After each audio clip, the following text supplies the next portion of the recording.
Technology helps run an event like the NewFront, but obviously it's also changing marketing as we know it. The lines between marketing and technology are blurring beyond comprehension. And that's why we've asked the Managing Director of Lerer Ventures to come up and talk about his thoughts on is the CMO the new CTO? Please welcome to the stage Eric Hippeau.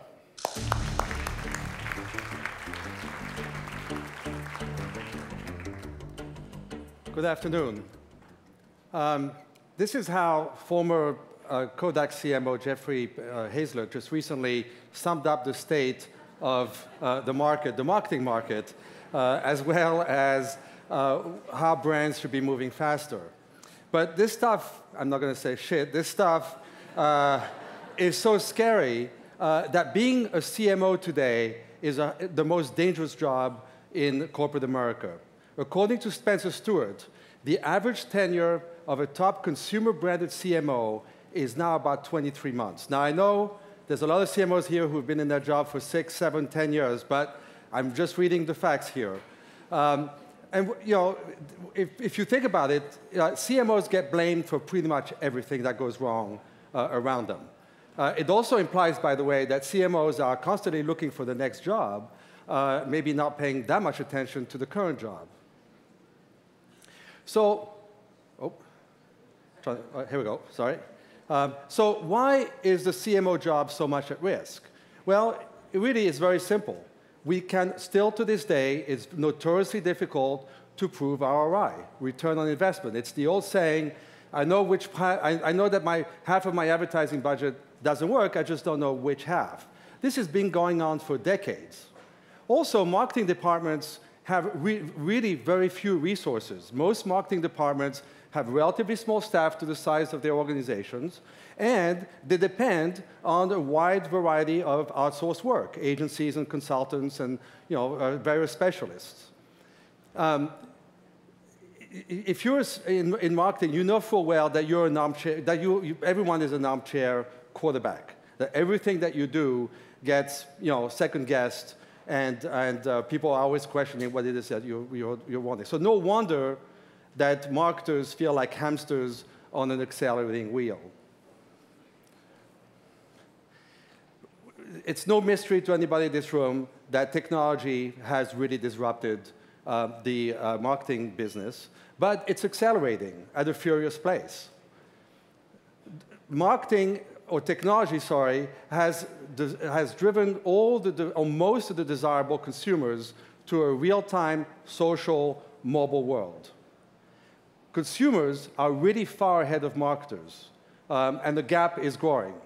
In fact, they may as well be on some sort of another planet. Marketers used to rely on the one big idea. Let's have the one next big idea for the next few months. That's not possible today. Today, new ideas have to come all the time.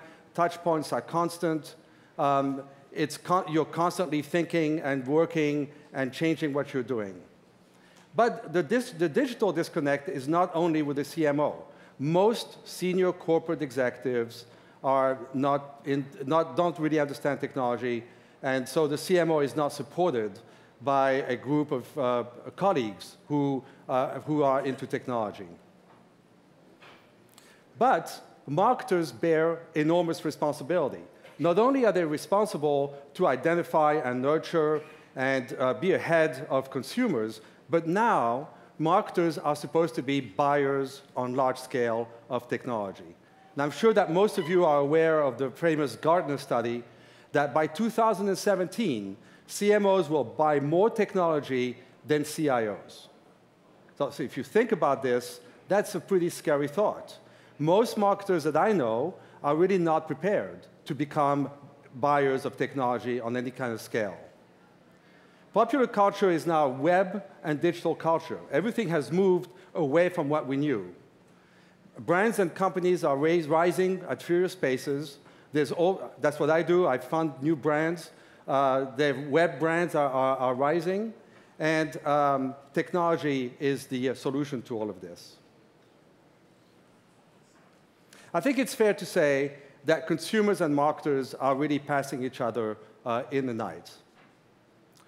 2/3 of marketing dollars are still spent today in a slow, appointment-driven analog world. Now, I know there's all kinds of reasons and rationalizations as to why this has to be that way, but the fact is that the majority of consumers have moved into a social, mobile, always-on, constant world. And that's not where that 2/3 of marketing spent is being put to work. And when they do watch TV, and people watch TV, of course, the majority of viewers skip commercials, so the tens of billions of dollars that are being put behind TV spots are, for the most part, wasted. Kind of reminds me of the early days of the personal computing revolution. If you remember, the saying in those days is, you can't be fired for buying IBM until you were. So the same thing is going on in marketing. But what's really noteworthy is that technology is not the domain of experts anymore. You know, the age where the IT department was a bunch of nerds behind some sort of a closed door that you might see or might not see, that's kind of over. Consumer technology is becoming the technology that's going to run everything. What you hold in your hand today is about to run the entire world. The same technology is going to run your enterprise, is going to run government, is going to be able to educate you. All of these things are going to be running on the same consumer technology.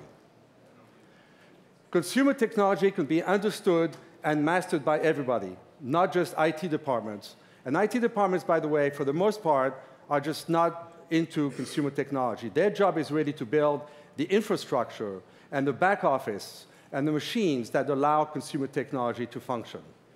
The leaders of tomorrow, the CEOs and CMOs and everybody in the corporate suite of tomorrow will have to be technologists. Otherwise, they won't get the job. So technology is now the path to market success. In fact, it's the only path. So now I know that there's plenty of marketers in this room who have embraced technology for a long time and are using it in a proper way. But I'm still going to venture out a little bit and give you my 3 prescriptions for job security.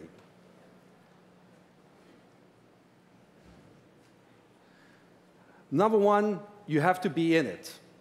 There is no school of technology. There is no class that you can take that will teach you technology. You have to immerse yourself in technology. You have to become an expert. You have to be curious. You have to use it every day. You have to find out what works and what doesn't work. You can't relegate looking at technology to junior people on your staff. You have to be part of the demos. You have to really understand who are the movers, who are the new companies. Follow them on Twitter. Go to their blogs. It's an immersion process. And you have to use technology at every chance. Use multiple devices. Discover new apps. Explore. And this is the only way. This is how I do it. And my job is to find new technology to finance. So that's the only way I know how to do it, is to immerse myself completely. And then there's really an opportunity to establish yourself as a marketer, as the technology leader, consumer technology leader within your organization, where the person where other people are going to go and seek advice. Number 2, surround yourself with the right people. Yes, you have to make friends and allies with the CTO. If you don't know, the 10 most important people in the organization that run IT, you need to know them, and you need to make friends. However, as we said before, these are the people who run the background. They run the infrastructure. They don't run, for the most part, don't know how to run the consumer technology. You have to have people on your staff who are coders and hackers and who can develop prototypes and help you with quick turnarounds. It needs to be with you. And of course, a good number of your staff are digital natives. Do you listen to them? Do you give them authority and responsibility in terms of the technology that you have around you?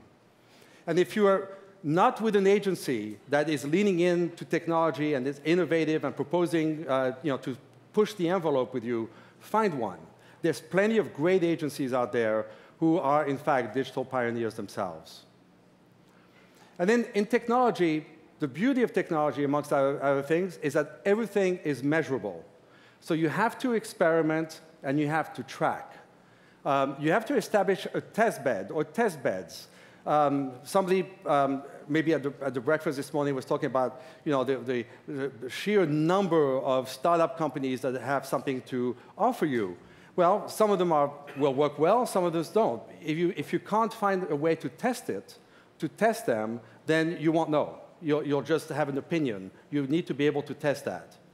And you have to be able to use and analyze a lot of data and not be afraid of it. We, in fact, live in a world of big data. The whole world is being run by data, and data is great if you know how to harness it.